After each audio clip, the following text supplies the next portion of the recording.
नमस्कार मित्रांनो, आज मी तुम्हाला अशा दोन सत्य घटनांबद्दल सांगणार आहे जिथे वेळ, काळ आणि ठिकाण हे तिन्ही एकत्र जुळून आले आणि त्यातून घडल्या काही अविश्वसनीय पण भयानक घटना. पण स्टोरी सुरू करण्यापूर्वी जर तुम्हाला जगभरात घडणाऱ्या सत्य घटना कथा रूपात ऐकायला आवडत असतील तर आमच्या चॅनलला सबस्क्राईब करायला विसरू नका. चला तर मग सुरू करूया आजची स्टोरी.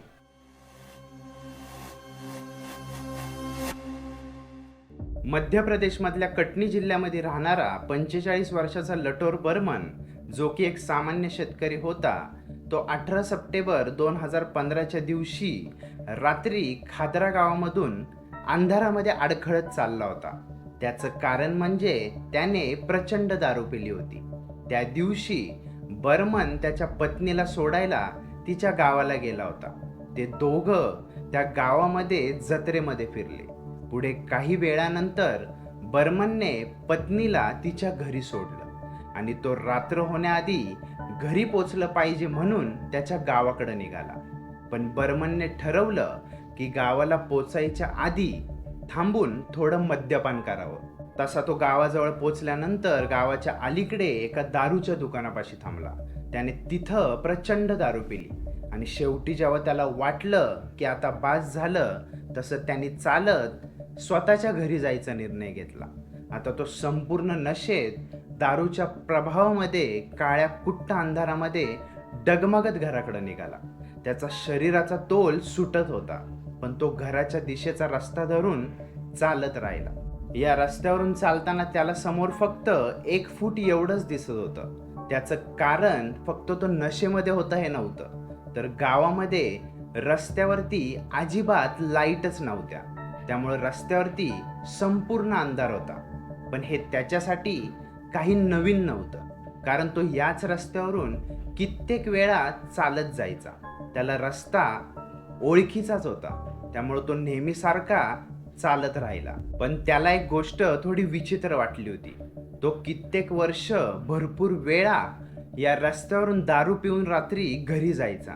पण त्या दिवशी घरी जात असताना इतकी रात्र असून सुद्धा रस्त्यावरती खूप लोकांचे आवाज येत होते. त्याला जास्त भान नसल्यामुळं लोक दिसत नव्हती, पण आवाज मात्र स्पष्ट ऐकू येत होते. त्याला रस्त्यामध्ये काही लाईट सुद्धा दिसत होत्या. त्याला जाणवलं आज रस्त्यावरती गाड्या सुद्धा नेहमीपेक्षा जास्त प्रमाणात आहेत. त्यामुळे तो रस्त्याच्या मधून न चालता रस्त्याच्या कडेने अडखळत चालत घराकडे निघाला. आता दारूच्या धुंदीमध्ये चालता चालता त्याने पुढचा पाय टाकला, पण खाली जमीनच नव्हती. तो जोरात आपटला. त्याला अंधारी आली आणि तो बेशुद्ध पडला. पुढच्या सकाळी गावामधली लोक त्या रस्त्यावरून चालत चाललेली होती. बऱ्यापैकी सगळीकडे उजेड झाला होता. तेव्हा त्यांना रस्त्याच्या मध्ये काहीतरी विचित्र दिसलं. ते जवळ गेले आणि जेव्हा त्यांना ती गोष्ट काय आहे हे लक्षात आलं, त्यावेळी सर्वजण जोरात ओरडले.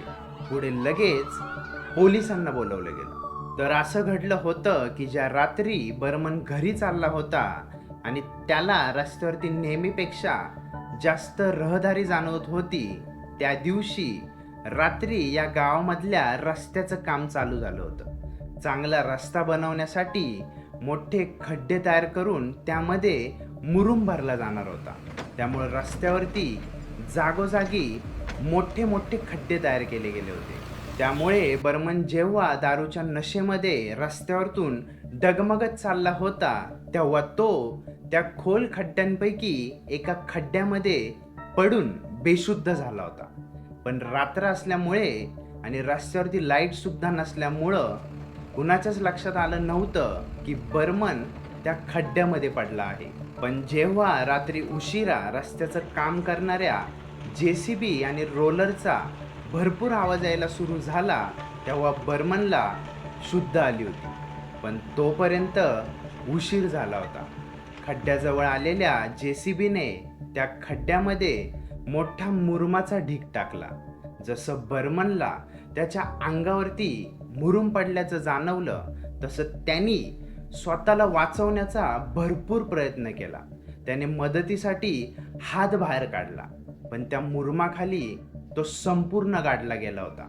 तिथं असलेल्या कुणालाच बर्मनचा आवाज आला नव्हता. मुरुम टाकून झाल्यानंतर JCB बाजूला झाला आणि मुरुम सपाट करण्यासाठी एक मोठा रोलर या खड्ड्यावरतून फिरवला गेला. त्यामुळे स्वतःला वाचवण्यासाठी बर्मनने केलेले शेवटचे प्रयत्न सुद्धा वाया गेले. तर जेव्हा दुसऱ्या दिवशी गावकरी रस्त्यावरून चालले होते, तेव्हा त्यांना काय दिसलं होतं तर रस्त्यातून बाहेर आलेला एक हात. पुढे पोलिसांना बोलून बर्मनचं शरीर बाहेर काढण्यात आलं. या दुःखद घटनेनंतर रस्त्याचं काम करणाऱ्या 2 कामगारांना निष्काळजीपणे झालेल्या मृत्यूच्या आरोपाखाली अटक केली गेली. बर्मनच्या कुटुंबाला सरकारकडून भरपाई दिली गेली, पण ती फक्त 50,000 रुपये इतकीच होती.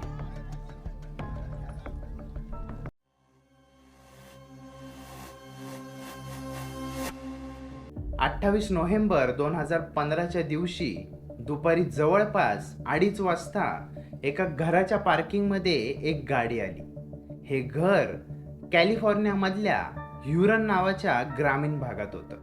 या घराचा घर मालक 2 दिवस कामानिमित्त घराबाहेर गेला होता, म्हणून घरात पोहोचताच त्याने लगेच दरवाजाचं हँडल लॉक आहे का हे तपासलं. दरवाजा लॉक होता, त्यामुळे त्याला थोडं बरं वाटलं. मग त्याने लॉक उघडलं आणि आत गेला. पण घरामध्ये येऊन पण तो थोडासा थांबला. आवाज ऐकायला लागला. त्याने इकडं तिकडं बघितलं, कारण तो ज्या भागात राहत होता तिथं राहणं सुरक्षित नव्हतं. तो भाग त्या शहरामधला सर्वात जास्त गुन्हेगारी कृत्य होणारा एक भाग होता. त्याच्या स्वतःच्या घरात गेल्या वर्षभरात अनेक वेळा चोरी झाली होती, पण त्याने कधीच पोलिसात तक्रार केली नव्हती, कारण स्वतः त्याच्यावरतीच पूर्वी अंमली पदार्थ सांभाळण्याचा गुन्हा दाखल होता. त्यामुळे त्याला वाटायचं पोलीस त्यालाच त्रास देतील. पण इतक्या वर्षात त्याने स्वतःचीच एक होम सिक्युरिटी सिस्टीम तयार केली होती.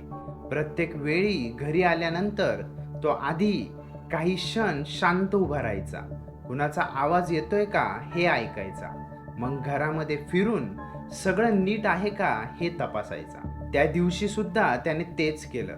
दरवाजामध्ये उभा राहिला, काहीच आवाज नव्हता, घरात सगळं जागच्या जागी.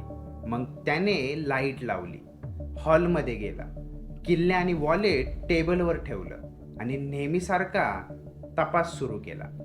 खिडक्या तपासल्या, सगळं व्यवस्थित. घराचं मागचं दार तपासलं, तेही लॉक. किचन, डायनिंग रूम सगळं व्यवस्थित होतं. त्याला फक्त एक गोष्ट थोडी वेगळी वाटली. टेबलावरती ठेवलेली पत्र थोडी विस्कटलेली दिसत होती, पण त्याला आठवत नव्हतं की काल रात्री त्यानेच पत्र अशी टाकली होती का, म्हणून त्याने त्याकडे जास्त लक्ष दिलं नाही. सगळं तपासून झाल्यानंतर त्याला बरं वाटलं. तो आरामात बसला. त्याला वाटलं आपण कदाचित जरा जास्तच काळजी घेतोय, पण तरी त्याने ठरवलं की आपली सुरक्षा पद्धत ठीक आहे, बदलायची गरज नाही. त्याने TV चालू केला आणि रिलॅक्स झाला. थोडा वेळ गेल्यानंतर त्याला जाणवलं आज वातावरण जरा जास्तच थंड आहे. त्याला थंडी वाजायला सुरू झाली होती. तो उठला आणि त्याने घर गरम होण्यासाठी एक व्यवस्था केली आणि तो परत सोफ्यावरती येऊन बसला. पण थोडाच वेळ गेला होता, त्याच वेळी एक भयानक तीव्र किंकाळी संपूर्ण घरामध्ये घुमली आणि थोड्याच वेळात त्याला लक्षात आलं होतं की त्याला इतक्या वेळ वाटणारी काळजी खरंच योग्य होती, कारण तो 2 दिवस घराबाहेर गेलेला असताना 19 वर्षाच्या कोडी नावाच्या तरुणाने त्याच्या घरात चोरीच्या उद्देशाने घुसायचा प्रयत्न केला होता.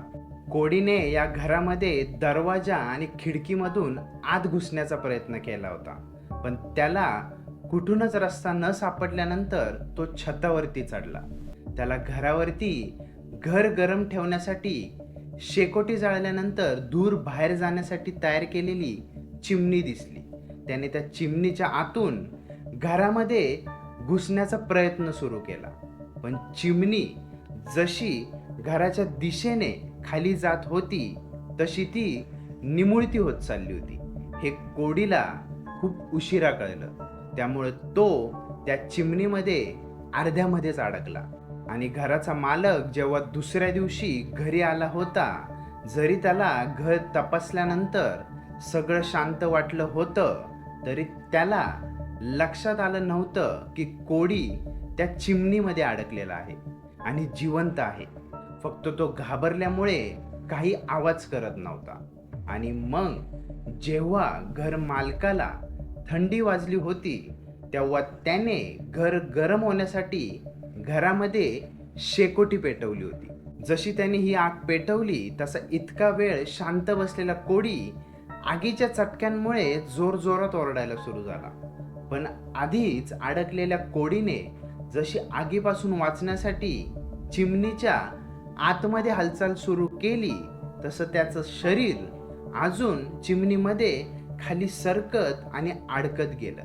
आणि शेवटी तो आगीच्या जवळ पोचल्यामुळं त्याचं शरीर पायाच्या दिशेने जळायला सुरू झालं. ती किंकाळी कोडी जिवंत जळत असल्याची होती. पण घर मालकाला कुठून आवाज येतोय हे समजतच नव्हतं. थोड्या वेळाने लक्षात आल्यानंतर त्याने आग विझवली. पुढे पोलिसांना आणि फायर ब्रिगेडला बोलवलं गेलं.